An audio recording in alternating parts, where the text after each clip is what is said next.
I just want to ask, how does an employer to determine a pay raise? Because a lot of times, employee always ask, I've been working in a company for 3 years, and if this person just come to the company and work for just 1 year, how come the person's salary is higher than me? And a lot of times they might think that the longer they work in this company, the higher pay they should deserve. So I just want to ask you how to determine a pay raise.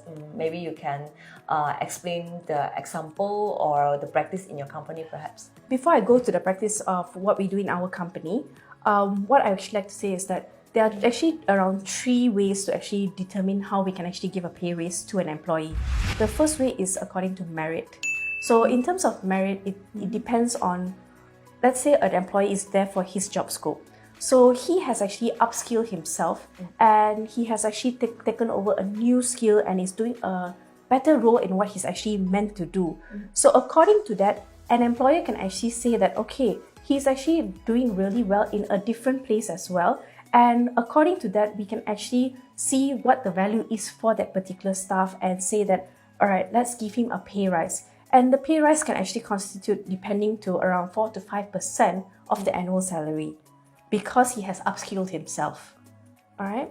And the next value will be actually under experience or in terms of how long the employee has actually been there. So as what you said just now, some people think that if they're there for a very long time, they don't get a pay raise compared to the person who's there for 1 year. But actually, it doesn't mean that. So if let's say a person has been there for 3 years and he's not upgrading himself, he's not doing anything of value to the company, then yes, there will not be a pay rise. But if let's say for 3 years that the employee is there and the employee is actually giving more value to the company, doing more things than what he's supposed to do, then definitely there'll be a pay rise compared to the person who come in at a 1 year basis. So what can be actually done is that try to upskill yourself, try to go for more certification courses or go for more internal certification courses or programs that your company can offer to upskill yourself to get a better pay rise. The third one is the most interesting one. It's what most companies actually do, but a lot more smaller companies don't practice this because they don't really know what to do.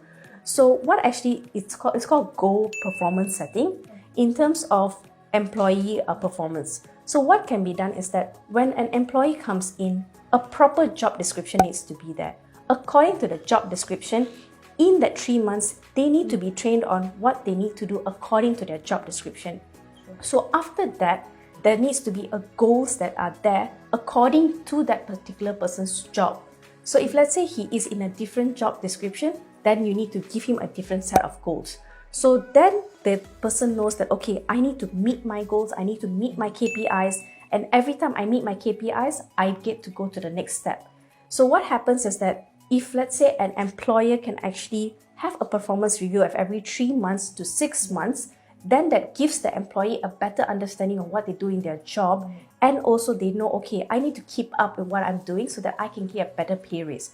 So what happens when in that 1 year performance review, when it comes to actually review their pay, employers also have a better understanding, oh, I've given him feedback, I've given him more tasks that he needs to do according to his goals, he has exceeded what he needs to do, and according to that, they can even get up to 10% of their annual salary pay raise.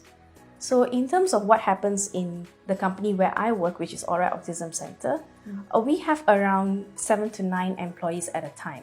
So what we do is that we meet our employees on a monthly basis. Wow. All right, so when we meet our employees on a monthly basis, we review with them their goals and their KPIs, whether it's met, whether it's exceeding, or whether it's not met. So if it's not met, what we actually do is that we give them counseling and we ask them, why didn't you meet your goals? So if you didn't meet your goals because not enough of coaching or not enough of materials, we provide the materials for our staff. And if let's say there's not enough of trainings that are there, if let's say a new student has come in and they don't understand how to deal with the student, we give them extra trainings on how to deal with that specific behaviors. So that's how we actually encourage our staff to work with us, and we get less turnover rates because the staff is actually happy because they know what they're doing, and we give quite a good increment as well. Our increments can actually range from 100 to around 500 ringgit per year. And we do give a yearly increment to all our staff. Okay, as a part of the motivating the staff, so most of the companies will be meeting their staff to discuss on the performance in 6 months to 1 year's time. This practice we generally call it as a performance appraiser. So we will use the performance appraisers to evaluate their performance, and also we will be setting their goals. All right. So the merit system and the performance are the most common nowadays for the most of company. Besides of job performance, are there any factors an employer can consider when it comes to a pay raise? We will consider the few factors. It's such as the first one will be the general economic conditions, such as the inflation rate or the cost of living. And then the second, it will be the length of service of the employee. And also we will consider the employer overall financial situations. The lastly, we will consider is the divisions or departments budget. As a guideline, some of the companies practicing using this method for indicate the pay raise. This method we call it for the 369. So generally it's called 3% and 6% and 9% for the basic salary. So for 3% we will indicate for those below average, and then the 6% for those meeting the performance, and 9% is the performance is very outstanding. Interesting. So I think can be a general guideline for some of the employers if you comes to this pay raise issue. Maybe you can take a reference from that.